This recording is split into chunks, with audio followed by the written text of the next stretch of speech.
Today we're going to take a look at a JB pump. If you've gotten into stabilizing and you took my advice to spend a little bit more and get a JB pump, then you're probably going to appreciate this video on a complete and total teardown. This is how you're going to get the most bang for your buck. We're going to tear down this JB pump today, and I'm going to show you what to do if it stops turning, if it stops working, if your warranty is void and you've got to do all the work yourself. First up, you're going to need a 1/4-inch wrench or socket tool to remove the 4 bolts in the back. In most of this build, you're going to see that I have things finger loosened. This is because I already started this before the video. We're not going to take up your time with the time it takes to remove these long bolts and all their threads. So once you get these removed, set them off to the side. You'll notice I have a absorbent pad up underneath me. We'll get into that in a minute. Once you've got those 4 bolts removed, pull it straight back. If this rubber grommet does not come off with the pump, it will be stuck inside. Just pull it out.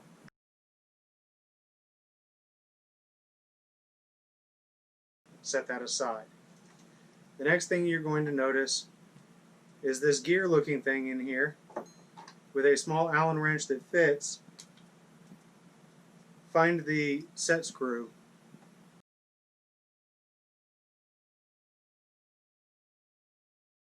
so that you can remove this. Set that aside. There are 6 screws that use a larger Allen wrench to remove. 4 visible on either side and 2 on the bottom.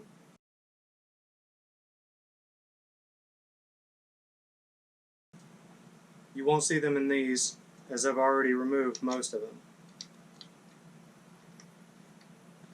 I'll pull the top 2 off now, and we'll take the oil pan completely off.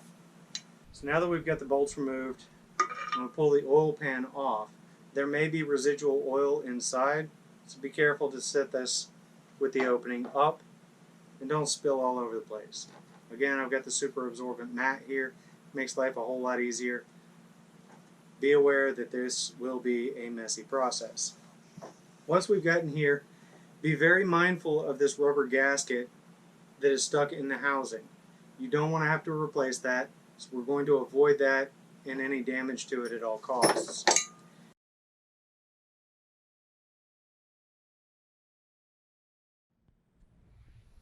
The same larger Allen wrench that you use to take off your oil pan is going to fit right up underneath this deflector plate.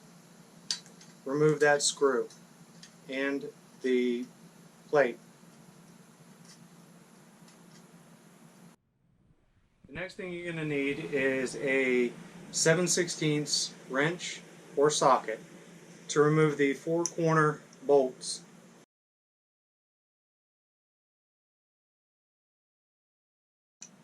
These bolts will hold the entire cartridge to the main housing.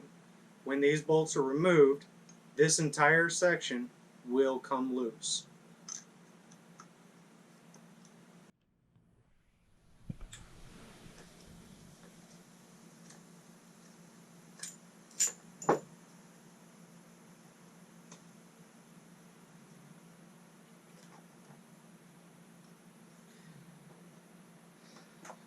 Now, we've got the cartridge out. You'll also be mindful of 3 more gaskets that have been exposed at the rear.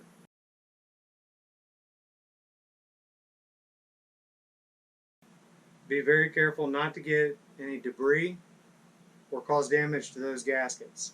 You don't want to have to be replacing them if you don't have to. With the cartridge exposed, the back plate will slide off, and here we see the first stage chamber.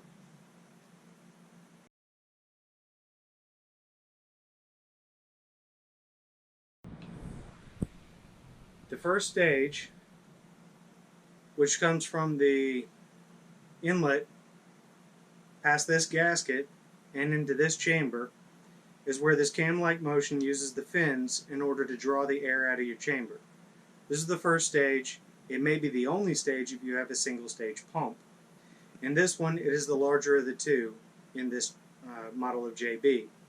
In this JB, you'll note we have solid metal fins instead of a plastic alternative. There are also no springs inside the JB to press these out. It uses centripetal force entirely. Very robust build. Next thing you want to do is push these inside. If they do not move, you've identified one of the problems. They should not be stuck. They should move easily.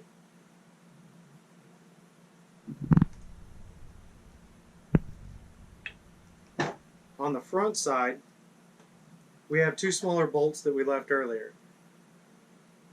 With a 5/16 wrench or socket, remove these bolts,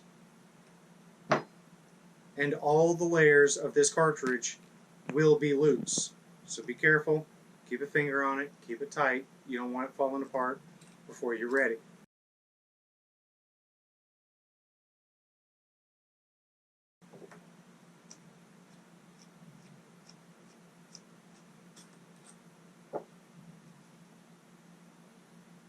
At this point, we can remove the front face. Here we see the second stage of the vacuum pump. This is what they mean by two-stage. First, the air is drawn, the molecules are drawn into that first stage, and a second, thinner layer here in this second stage then grabs that negative pressure and continues to draw on it, so there's less resistance. You get a deeper vacuum in this style of pump. This has a cylinder wall in between the two plates, as does the first stage. Be mindful of your fins at this point. You don't want to have them falling all over the place. You don't want to lose them. This is a good time to go ahead and clean out any debris in these cylinders. This pump I have used for demonstration has got a lot of buildup inside.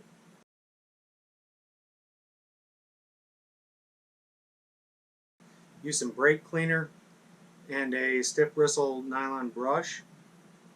Use any sort of solvent and soft bristle brush that you have available, and get that as smooth. When you feel it at the end, your finger should not feel any rough spots. It should be very smooth.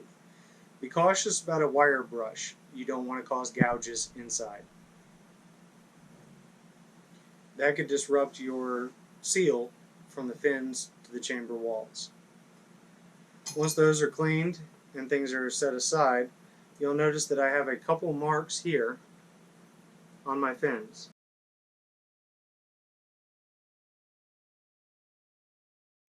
One has a single dash, the other has two dashes. I've done this with a Sharpie. It won't have any effect whatsoever on the mechanical properties of the pump when you reassemble. In most cases, if you have to use a solvent on the fins themselves to get them clean and polished, then you may remove those marks. If so, remember, I only did the mark on one half of one side, and I'm going to place that down or up. Same for the other one. Place the first one down, place the second one down in a different spot. Make sure you can identify them. They should be perfectly symmetrical, and it should not matter which way you reassemble them. However, over time with wear and use, this can lead to a less efficient seal against the chamber walls if they are in a different position than when you started. It is not a showstopper, but it's good practice to put them back exactly where you found them. Repeat for the back side as well. If you have any grime, grit, or issues to clean on the cylinder itself or on the fins, do that now.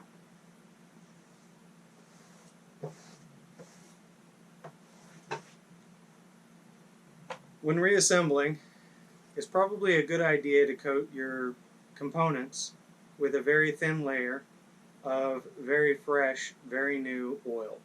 Don't reuse the old stuff. It's probably got some contamination in it, and it's best to go ahead with some clean stuff anyway. And we're going to simply reinstall all the components in the same direction that we removed them. Now yours at this point should be looking a whole lot cleaner than mine. The first thing we want to do, once we get the entire cartridge placed back together, is to find those two small bolts. These are going to be essential to line up all the pieces together. Now, if you have a misalignment issue, it's going to be very simple. These things are very cam oriented, and the bolt pattern will only work in one direction. So if all the holes don't line up for these smaller bolts, I dropped a fin. Be very careful about that in your reassembly. And as you put the parts back together, you'll notice the threads on the chamber walls in the first stage should match up with the center plate and these two smaller holes. And I'm losing the fin again.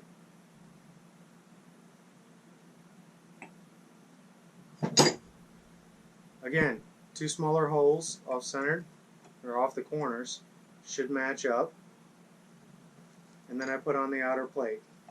With all these together,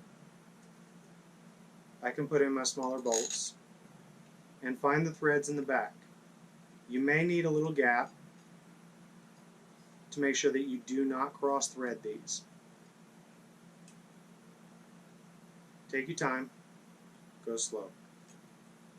Make sure it works. You should be able to get them nearly all the way in, finger tight. If you need a wrench at this point, back it out, try again. Something's not right. Do not force it. Those are not threads that you want to have to recut.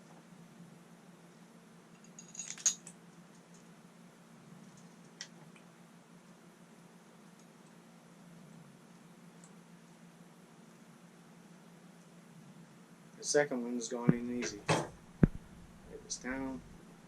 I'm going to fiddle with the first.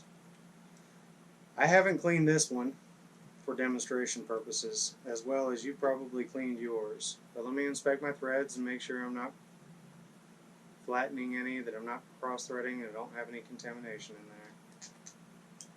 We'll get it to go. For the video, we're going to assume it went. Okay. I got my front bolt to go in nice and smooth without any issue, and I still haven't touched my wrenches yet. And you can see they're both in. This back part is a little bit tricky, because it does not line up with any of the threads. But there is a keyhole right here on one corner, and that should match up with your cylinder walls. Make sure that lines up. This is essential because it will line up with this gasket and this gasket here. This is going to be the proper position for your cartridge when you replace it. It's not going to want to stay in on its own at this point. Take your longer bolts from the cartridge and lining up that back plate, you can start them into the base housing. I like to get a couple threads on both of the top ones. Little engineer's trick here. If you put it in, press it up against, and turn it backwards like you're going to unscrew it, you'll hear or feel a slight click when that first thread passes where it's going to start and engage. Then you can start twisting to screw it in and not have to worry so much about cross-threading. Don't force it. Okay, so now I've got these first two on the top finger tight. The bottom, with slight up pressure on the cartridge just to support it so I'm not pinching, should go in very easy. Again, be careful not to cross thread. I say that a lot, and I just walk this back, click, and go. Because you really do not want to have to retap those threads, and replacing these bolts can be a royal pain. Take your time, get them snug. Everything should be looking about like it was in the beginning. Now, if we over torque these bolts, we're going to pinch those fins and not let them slide back and forth in that cam-like motion that we had before. This is why they're only finger tight at this point. So I'm going to make sure that I continue in a round robin and torque fashion to get them fingers snug. I'm going to take my 5/16 wrench or socket, and with snug, 1/8 to 1/4 turn at most. It doesn't take much. Again, I'm checking to make sure that my corners are tight, finger tight again. So I may have tightened it down a little bit more. With my 7/16 wrench or socket, I'll start at one corner and go about 1/4 of a turn. In the top corner at the diagonal across, again, we say I go from 12 to 3 o'clock. It's a good snug position, 1/4 turn, and I don't have to really force it. Again, this one didn't quite get to 1/4 turn before it got snug. Don't force it. I can actually get a little bit with my fingers there. So it didn't even get 1/8 of a turn. Snug. Good and snug. Don't try and pinch it all together.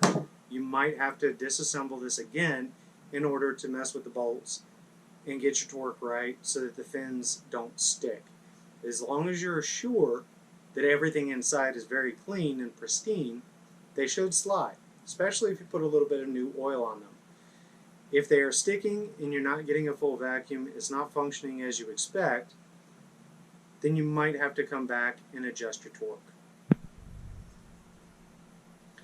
One other thing of note is these valves at the top. In this case, there's not a lot of buildup or corrosion on these top valves here. You may have a considerable amount of buildup on these valves. As that cam comes around and starts to push out the exhaust that it is removing from your chamber, that forces these spring valves to open. Make sure that those are clear and they seal properly with the ability to open and move.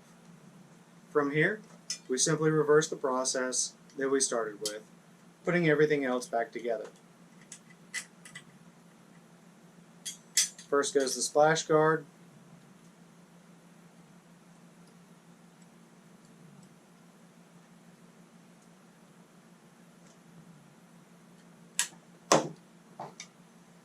Then goes your oil pan. Be very careful this whole time and be mindful of those gaskets. It might be a good idea to double check them for debris and issue. Make sure that they are very clean, not torn, not gouged, and not abraded. From there, once the oil pan is secured with all of your oil pan screws, we come back to this gear looking thing and we're going to put it back on the shaft. Now the shaft has got one flat side and this is keyed, so it will only go on and fully seat one way.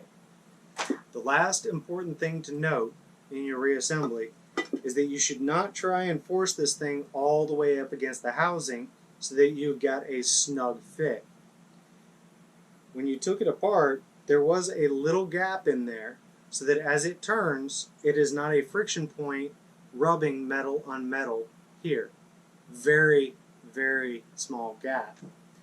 This bushing then seats over this and connects to the gear pattern on your motor. The purpose for that little plastic or rubber bushing is so that when the motor starts up, the motor has got a little bit of flex and give, where the cylinder walls themselves might be very resistant.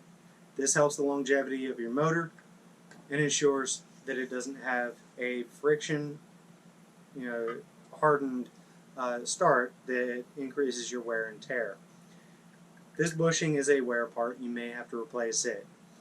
If you ever notice oil dripping from the back of the unit between the oil pan and the motor, that gasket that we saw around the shaft inside here, the rear main seal, might need to be replaced.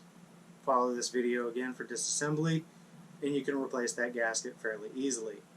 Any of the parts on here are available. You can get any of the parts or components online.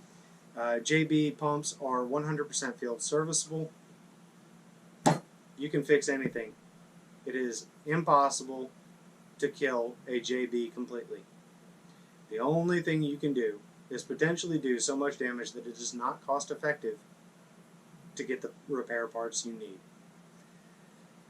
Happy stabilizing and good luck with your pumps. This is how to do a full teardown and complete maintenance.